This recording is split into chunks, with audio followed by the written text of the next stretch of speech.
Irshad Manji, our guest. She is a Muslim reformer, a thoughtful woman, a smart woman, and you have to be a brave woman to do what you do, but you also have to be brave to go up against Bill Maher, Mr. Politically Incorrect, and he was. I saw it. Right off the top, he says something to you about how were you unique? And he said, well, perhaps being a Muslim lesbian would make you unique, and there are probably 3 of you in the world, as far as we know. Well, and in that moment, you can do one of 2 things. You can get defensive and say, hey, I'm so much more than just the labels you've attached to me.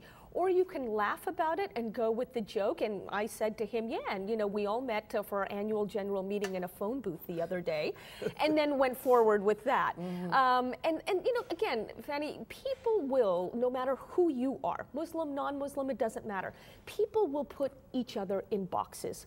And, I hope this new book, Allah, Liberty, and Love, shows all of us how to actually extract ourselves from other people's labels and learn about our own integrity. One of the chapters is entitled, Identity Can Trap You, but integrity will set you free. Okay? Always. And your integrity is your wholeness. You are so many more things than just a, quote, white woman. There are so many things about you that I don't know that if I came to know you well, I would say, wow, she's so much more interesting than just the skin color or her sexual orientation or her gender suggests. Well, and that, I think, if I just may say Yes. one other thing about this, that I think is what multiculturalism puts such a damper on. Because we begin to see each other as emblems of cultures rather than as the unique individuals that we've been created to be. Of course, I went to school in the United States when our schools were segregated, and we were bused. And they thought it would make us somehow like each other better, and we liked each other already. We did. Yeah. That was the point. But they thought, there are not enough black kids in that school. Right. It's too white. Well, let's mix them up and see if that works. And then you can go to Selma and see the bravery, the moral courage it took for Rosa Parks or any of the great civil rights women activists. And men and white and black to get on the freedom ride. And I'm so glad that you bring up white and black and women and men, because just as the modern U.S. civil rights movement required all kinds of people to get involved, recognizing that they were in this together, so reform in Islam is also going to require all of us, Muslim and non-Muslim, to get on board. What stops some Muslims from not getting on board? What is it? It's the same thing around the world, not just here. Yeah, it's the same thing that often stops so many non-Muslims from getting on board, and it's the most dangerous 4-letter F word in our language, and that is fear.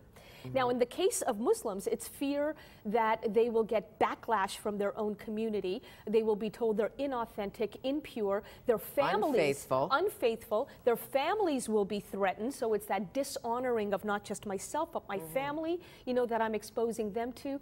Let's put that aside for just 1 second, because I also want to get to the fear that a lot of non-Muslims, big-hearted, big-minded non-Muslims have about getting involved. They fear being dishonored in one way too. They fear being called racists and Islamophobes and bigots.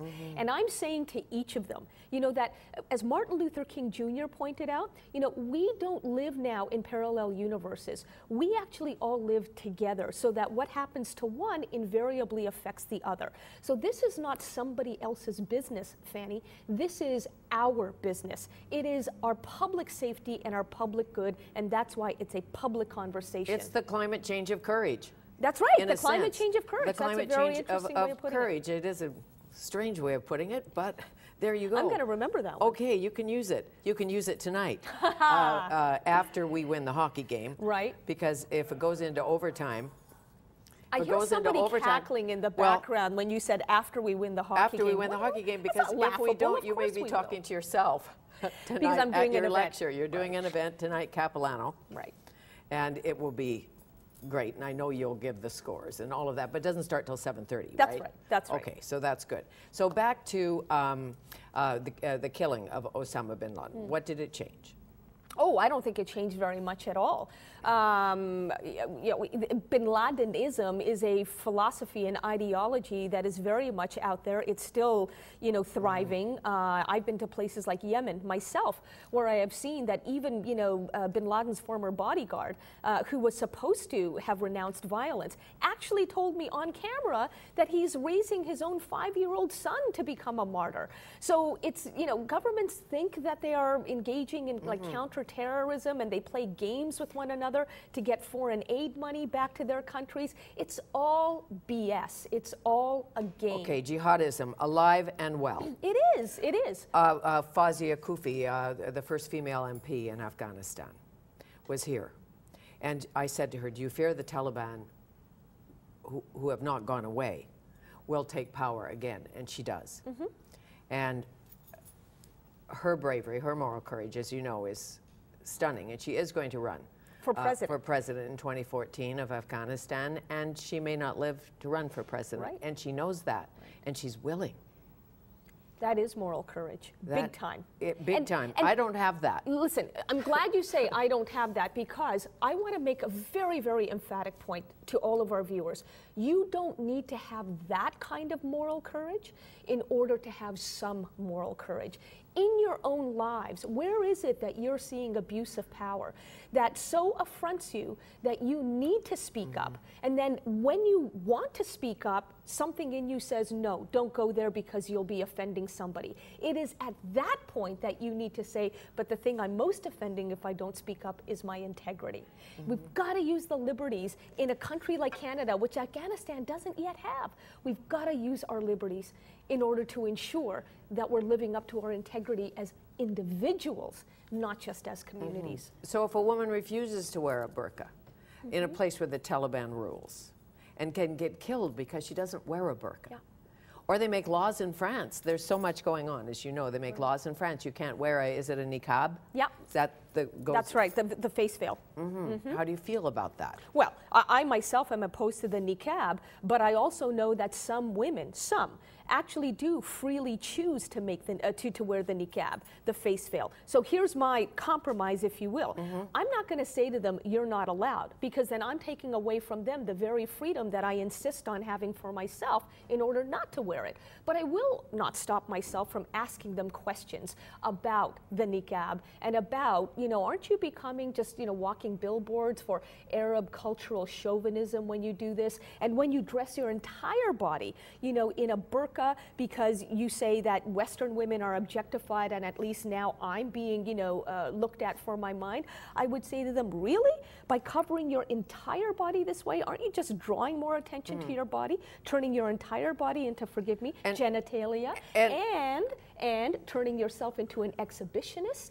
These are questions that very few people want to hear, but these are questions that need to be asked. And I finally say to these women, well, you keep saying that you want to be known for your brains, not your body. So here I am asking you questions. Let's engage your brains. It's about questions again, and again, but who made the rule? Who made the burqa rule? Who enforces that rule? And what does that mean? Right. And then it's so complex when you get into these discussions, as you found out with Bill Maher, because he said you should be able to, in a free society, you should be able to wear whatever you want. Yeah, and he is like, anywhere. He's hostile to religion, and yet he, says that you should be able to wear whatever the hell you want, wherever you want. And what I said to him was, my problem with the whole burqa thing is that it's emblematic of a wider culture that actually winds up taking choices away from both women and men. So the funny thing is, he and I are both pro-freedom, but we reach different conclusions. And again, Fanny, that is a good thing that we reach different conclusions, because each of us is thinking as an individual, not as a mascot of this or that, movement. Absolutely. Faith is a fool's errand, as someone said. Your mom? Fine. I know when you started this, she thought maybe you would get tired of it and have more fun. Oh, I'm having fun. I don't know that I'm getting more tired of it, but I'm certainly having more fun. Are you safe? Do you have security? How does that work? Well, look, without giving too much away, yes, I still get death threats, and yes, I, still live in a building, this time in New York City, where I teach at NYU, where I have very good security, but I don't walk around with bodyguards. And what's more important, Fanny, is that for all of the death threats I get far more love threats. I get far more young Muslims and non-Muslims from around the world saying, thank you for doing what you are doing. Help us to do the same in our lives. And I thank you, and thank you for the chai. Oh, my pleasure. How Enjoy lovely. it. Enjoy it tonight I at will. Capilano at Thank 7:30. you. Peace. Peace.